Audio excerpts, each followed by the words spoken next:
I noticed the smell before I noticed the silence. It was coffee, rich, dark, familiar. But something underneath it felt wrong, like a memory I couldn't place yet, the way your body reacts before your mind catches up. The conference room was already full when my daughter-in-law placed the cup gently in front of me, smiling the way people smile when they want to be seen as kind. That was when the maid leaned close, her voice barely air.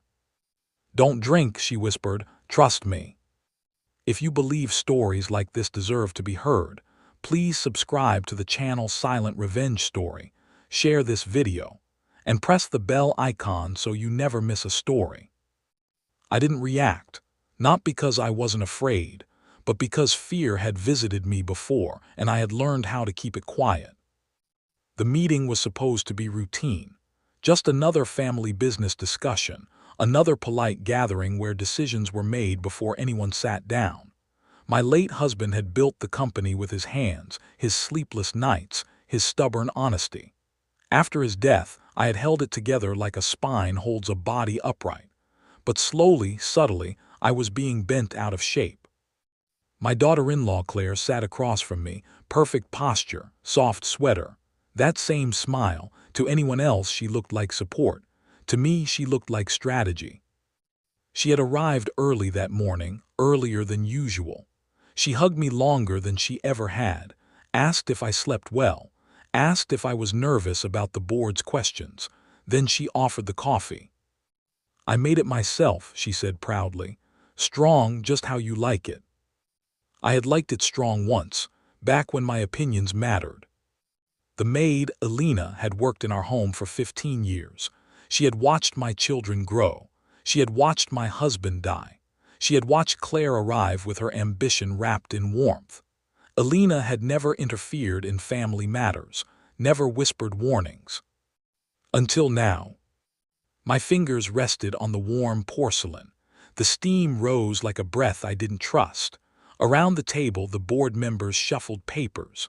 My son, Daniel, avoided my eyes. That alone hurt more than the warning. Pain doesn't always arrive loudly. Sometimes it sits down next to you and waits. As the meeting began, Claire spoke first. That was new. She spoke confidently, outlining concerns about my recent decisions, concerns about my memory, my health, my emotional involvement. Each word landed carefully, like a pin pushed into silk. I waited for Daniel to interrupt, to defend me, to remind them who I was. He didn't. The pain wasn't sharp. It was heavy. It pressed against my chest as memories flooded in, late nights balancing accounts, hospital corridors where I signed papers alone, the day I buried my husband and went back to work the next morning because payroll didn't care about grief. Claire slid a folder across the table. "Just precautions," she said sweetly. "Temporary oversight." Oversight, such a gentle word for erasure. I glanced again at the coffee. Untouched. Alina stood near the door pretending to arrange files. Her eyes met mine for half a second. They were afraid, not for herself, for me. My mouth felt dry. My hands felt older than they had that morning. One of the board members cleared his throat. "We all agree it's best to reduce stress for you," he said. "At your age." At your age. Pain has a way of stripping dignity layer by layer. I felt myself shrinking in that chair, not because I was weak, but because everyone else had already decided I was. Claire leaned closer. "You should rest," she whispered, just loud enough for me to hear. "Let us handle things." The same woman who once asked me how to file her first expense report was now offering to replace me. I thought of my husband's voice. Never hand over power without understanding why it's being asked for. My stomach twisted, not from the coffee, but from the realization forming too late. If Alina hadn't warned me, would I already be dizzy? Confused? Would my decline have begun right there, conveniently witnessed by everyone in the room? The pain turned cold. I pushed the cup slightly away. Claire noticed. Her smile flickered, just a crack, but I saw it. "Not thirsty?" she asked. "Later," I said. Her eyes hardened for half a second before softening again, strategy adjusting. The meeting continued, but I barely heard it. I was listening instead to the sound of trust breaking, to the quiet collapse of a role I had spent decades earning. When it ended, Daniel finally looked at me. Guilt sat behind his eyes, heavy and useless. "We'll talk later," he said. Later, another gentle word that meant nothing. I stood slowly. My knees held, but my heart felt bruised. As I walked out, Elena followed me into the hallway. "I saw her put something in it," she whispered urgently. "Not much, powder, I didn't know what it was." The pain deepened. Not just fear now, but betrayal layered on top of it. Someone I had welcomed into my family had decided I was an obstacle. I nodded once. "You did the right thing," I told her. Inside, something shifted. Pain isn't just suffering. Sometimes it's information. Sometimes it's the moment you realize the story you're living in has changed genres. That night, alone in my room, I stared at the ceiling and replayed every smile, every suggestion, every moment I had ignored because I didn't want conflict. I understood now. This wasn't about concern. It was about control. And control, once challenged, never stops quietly. I didn't cry, I didn't sleep. I listened. Because pain, when survived, becomes memory. And memory, when sharpened, becomes a weapon. The humiliation didn't arrive like an explosion. It arrived like an invitation. 2 days later, Claire insisted we attend the quarterly stakeholder luncheon together. She framed it as support, as unity. She even chose my outfit for me, soft colors, modest lines, something that made me look gentle instead of authoritative. I noticed, but I said nothing. At this stage, silence was the only armor I had left. The ballroom was full of familiar faces, people who had once stood when I entered a room, people who used to wait for my approval before speaking. That day, they smiled politely and looked past me as if I were an aging portrait still hanging out of respect, not relevance. Claire walked beside me, her hand lightly touching my elbow, guiding me like I might drift off without her. Cameras flashed. She leaned in and whispered, "Smile. They're watching." They always were. As we took our seats at the front table, Daniel joined us, stiff and distracted. He still hadn't asked me about the meeting. Still hadn't asked why I hadn't touched the coffee. That hurt more than I expected. A son's silence can echo louder than a room full of strangers. Midway through the lunch, the host tapped the microphone. "We'd like to recognize the future leadership of the company," he announced. "Claire has prepared a short presentation." Future leadership. The words scraped against me. Applause filled the room. Claire stood, confident, glowing. She thanked everyone, then turned toward me with practiced warmth. "And of course," she said, "none of this would have been possible without the foundation laid by my mother-in-law." Mother-in-law, not founder, not CEO, not the woman who had kept the doors open when banks closed them. She clicked the remote. A slide appeared behind her, organizational changes. My name was still there, but smaller now, tucked into an advisory box off to the side. A murmur rippled through the room. "For health and wellness reasons," Claire continued, "we've mutually agreed that she'll be stepping back from daily operations." Mutually. I felt every eye turn toward me, waiting for confirmation, waiting for weakness. I stood slowly. My heart pounded, but my face stayed calm. "I don't recall agreeing to that," I said evenly. The room froze. Claire's smile didn't falter, but her eyes flashed warning. She stepped closer, microphone still in hand. "You've been under a lot of stress," she said gently, loud enough for everyone. "We discussed this. You said you trusted us." There it was, the trap. Disagree and I look unstable. Agree and I disappear. Daniel finally stood. "Mom," he said softly, "maybe now isn't the time." Now wasn't the time. Humiliation burns because it's public, because it steals not just power but credibility. I felt my face warm not from shame, but from anger held too tightly. "I'm perfectly capable of speaking for myself," I said. A few people shifted uncomfortably. Others avoided my gaze. Claire placed a hand on my shoulder. The gesture looked caring. It felt like a claim. "Let's not upset you," she said. "We can talk later." Later again, always later. I sat down because I chose to, not because she asked me to, but the damage was done.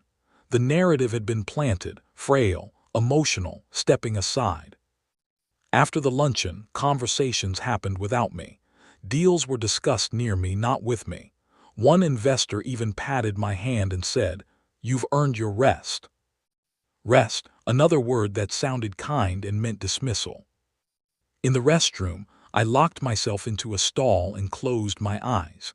The mirror outside reflected a woman the world had already decided was finished. I barely recognized her. When I emerged, Alina was waiting by the door. She hadn't been scheduled to attend. She never did. "They're laughing," she whispered. "Not loudly, but they think it's done." I nodded. Done was what they wanted me to believe. As we drove home, Claire talked endlessly about the future, about easing my responsibilities, about wellness retreats, about how proud my husband would be of her. I watched the road pass by and said nothing. Because humiliation, like pain, has a purpose. It shows you exactly where you stand, and once you know that, you can decide whether to step down or step back in. Inside me something hardened, not anger, not bitterness. Clarity. They thought they had stripped me in public. What they didn't realize was that they had given me something far more dangerous than dignity back. They had given me resolve. Silence is often mistaken for surrender. In the days that followed the luncheon, I became very quiet, not because I had nothing to say, but because everything I said would have been used as proof against me. Claire checked on me constantly. Messages, calls, soft reminders about appointments she had scheduled without asking, wellness evaluations, friendly consultations with lawyers who smiled too much. I let it happen.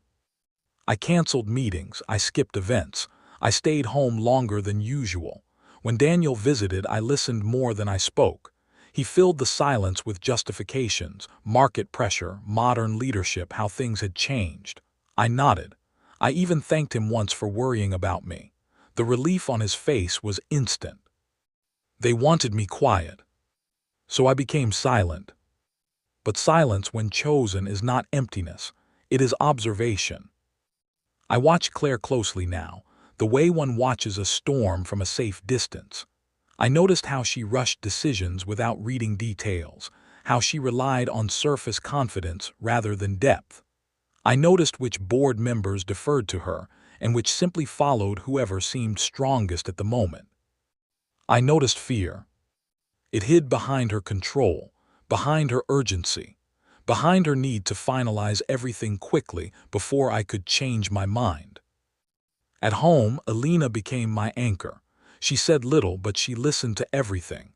Each night, we sat at the kitchen table after everyone had gone to bed. She told me what she overheard: phone calls, plans, complaints.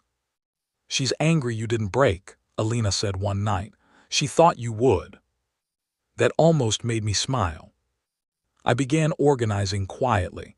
Old files, old emails, archived minutes from meetings no one remembered, documents my husband had insisted we keep copies of just in case. Back then, I had teased him for being overly cautious. Now I thanked him silently. Claire assumed my silence meant acceptance. She began excluding me openly. Decisions were announced after they were made. My name disappeared from internal memos. Even my office was repurposed while I was away one afternoon. Daniel didn't stop it. He didn't question it. He told himself he was protecting me. That was the most painful silence of all. One evening, Claire came to my room with tea. Not coffee this time.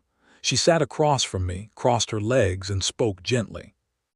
"You've been calmer," she said. "I think this is good for you." For you too, I replied. She laughed softly, misunderstanding completely. We're planning a formal announcement, she continued. Just to clarify roles, it will reassure investors. And me, I asked. She tilted her head. You won't have to worry about anything anymore. Worry, responsibility, identity, all folded into one dismissive promise. I nodded again. That night alone, I finally allowed myself to feel the full weight of what had been done to me. Not just the power taken, but the story rewritten. The implication that my worth had an expiration date. I didn't cry loudly. I didn't break things. I let the pain sit beside me until it softened into something colder and more focused. Purpose. Silence gave me time. Time to see patterns. Time to let people reveal themselves when they thought I was no longer watching. Time to let Claire grow careless. She began bragging, to the wrong people, about how easily she had managed the transition, about how some people refused to step aside gracefully and needed help doing so. Those words traveled. So did documents. One afternoon, I received an email forwarded quietly by a former accountant, someone Claire had dismissed too quickly. It contained inconsistencies, small ones, nothing dramatic on their own, but together they told a story. I filed it away. Silence also gave me space to remember who I was before I was reduced to someone's mother, someone's widow, someone's liability. I had built things from nothing before. I knew patience. I knew timing.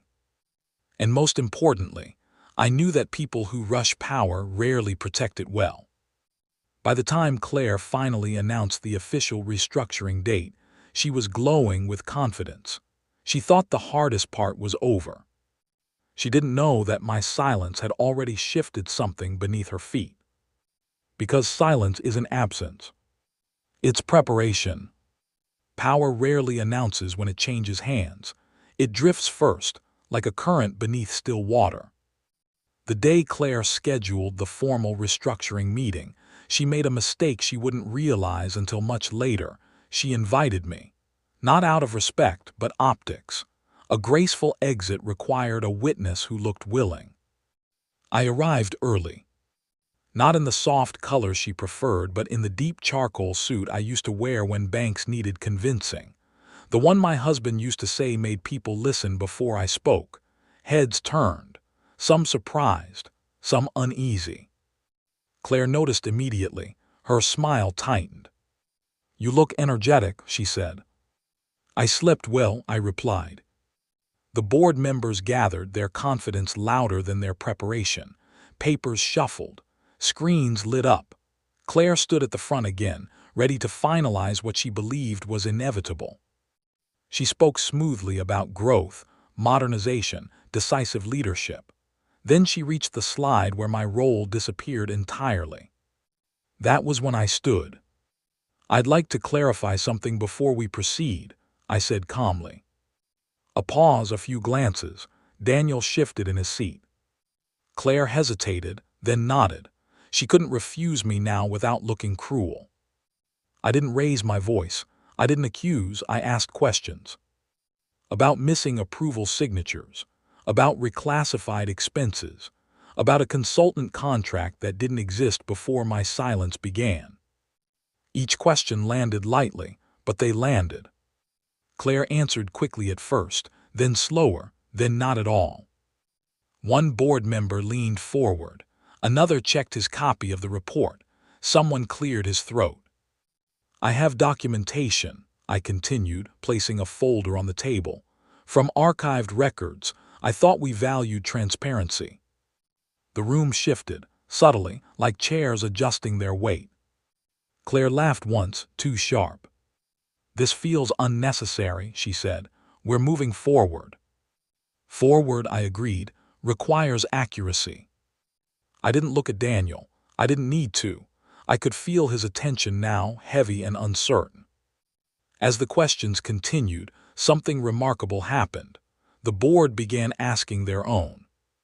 Not because they suddenly trusted me, but because they no longer trusted the simplicity of Claire's story. Power doesn't return in one moment. It leaks back question by question. Claire's confidence frayed, she deflected, she minimized, she blamed outdated systems. People stopped nodding. When the meeting adjourned, no decisions had been finalized. Claire looked stunned. She pulled Daniel aside, whispering urgently. I gathered my papers and left quietly. That afternoon, 2 board members called me directly, not through Claire, not through assistants. We'd like your input, they said. Input, another small word. This one meant everything. Over the next week, conversations shifted. I was consulted again, asked to review, asked to advise. My silence had ended, but my restraint hadn't. Claire noticed. Her visits stopped. Her messages grew clipped. She was losing control, and she knew it. One evening, Daniel came to see me. He looked tired, older. Why didn't you tell me? He asked. I did, I said gently. You just couldn't hear it then. He didn't argue. Power was shifting now, not dramatically, but decisively. Claire's rushed decisions were under review. Her authority was being questioned in rooms she wasn't invited into. And she began to panic. Panic makes people careless. She pushed harder, threatened legal language, accused me of manipulation. That only confirmed what others were beginning to suspect. The maid, Elena, told me Claire had been packing files late at night, making calls behind closed doors, trying to secure loyalty before it slipped completely. But loyalty had never been hers. It had simply been borrowed. By the time the board requested an independent audit, the balance had changed. Not in my favor yet, but away from her. Claire confronted me in the hallway one morning. Her voice was tight, controlled. You planned this, she said. No, I replied honestly. You did. She stared at me, realizing too late that power taken without care invites resistance. I walked past her without another word. The shift wasn't loud. There were no announcements, no applause. Just a quiet recentering of gravity. And Claire felt it. The audit report arrived on a Tuesday morning, sealed and unassuming. Claire had insisted it would clear everything up. That confidence alone told me it wouldn't. The board assembled quietly. No press, no guests, just people who now understood the cost of arrogance. Claire sat rigid, hands folded, jaw tight. She didn't look at me once. The lead auditor spoke carefully, the way professionals do when they know the room is about to change. Discrepancies, unapproved reallocations, conflicts of interest disguised as efficiency. Nothing illegal enough for handcuffs, but more than enough to destroy credibility. Each finding hit like a controlled detonation. Claire interrupted once, then again, then stopped when the room turned against her. Daniel's face drained of color, not from surprise but recognition. He had ignored too many signs. I didn't speak, I didn't need to. Shock revenge isn't about yelling. It's about letting reality speak when lies are exhausted. When the auditor finished, the room was silent. The same silence Claire had tried to bury me in. A board member finally turned to her. We need to discuss your role, he said. Her eyes darted to Daniel. He didn't move. She stood abruptly. This is a misunderstanding, she said. You all know how difficult transitions can be. No one answered. She turned to me then, really looked at me. For the first time, she saw not an obstacle, but the architect of her exposure. You did this, she hissed. I met her gaze calmly. I stayed out of your way, I said. You tripped on your own ambition. The decision was swift. She was relieved of operational authority pending further review, effective immediately. The shock registered slowly on her face. Disbelief, anger, then something close to fear. She gathered her things in silence and left without another word. That afternoon, the story spread, quietly, professionally. Claire's leadership was under review. Temporary adjustments were being made. Markets responded with cautious approval. Daniel came to my office later, not the repurposed one, mine. "I'm sorry," he said. I nodded. That was enough. Shock revenge doesn't seek apology, it seeks correction. That evening, Alina brought me tea. We sat at the kitchen table again. "She's packing," Alina said. She didn't think it would end like this. Neither did I, not exactly. Revenge had never been my goal, restoration was. The next week Claire resigned. Publicly it was framed as a personal decision. Privately everyone understood. Her final message to me was short, cold. "You win." I didn't reply. Because this wasn't a game, it was a reckoning. And it wasn't finished yet. Justice rarely feels like victory. It feels like balance returning to a room that had been tilted for too long. After Claire's resignation, the company slowed down. That wasn't a setback, it was healing. Decisions were reviewed instead of rushed. Voices that had been quiet for months began to speak again. The board asked me to resume my role, not out of nostalgia but necessity. I accepted with conditions. Not for power but for structure, clear oversight, shared authority, safeguards that would protect the company long after I was gone. My husband had built this place to outlast any one person, including me. Daniel changed too, slowly, painfully. He stopped assuming, started asking. One evening, as we walked through the office corridors after hours, he said something he had never said before. "I forgot who you were," he admitted. "No," I corrected gently. "You forgot who you were when you stopped listening." He nodded.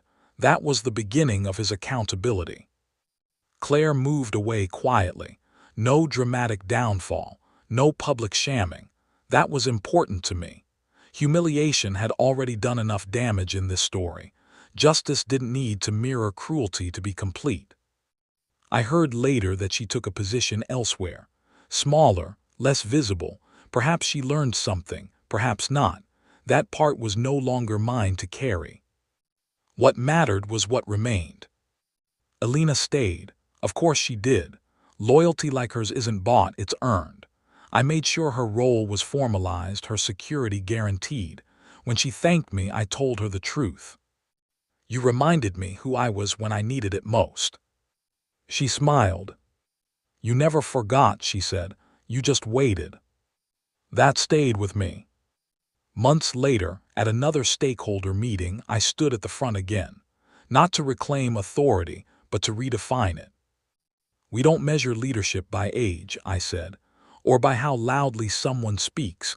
We measure it by responsibility, by restraint, by what someone protects when no one is watching." The room listened, truly listened. I looked around and saw something different this time. Not deference, respect. Pain had taught me where I was vulnerable. Public humiliation had shown me how narratives are shaped. Silence had given me sight.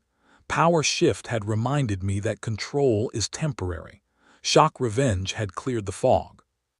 But moral justice, this, was about choosing not to become what tried to erase me. That night, alone in my home, I poured myself a cup of coffee. The same rich smell, no fear beneath it this time. I took a sip, and I smiled, not because I had won, but because I had endured without losing myself. Some stories end with applause. This one ended with truth. And that was enough.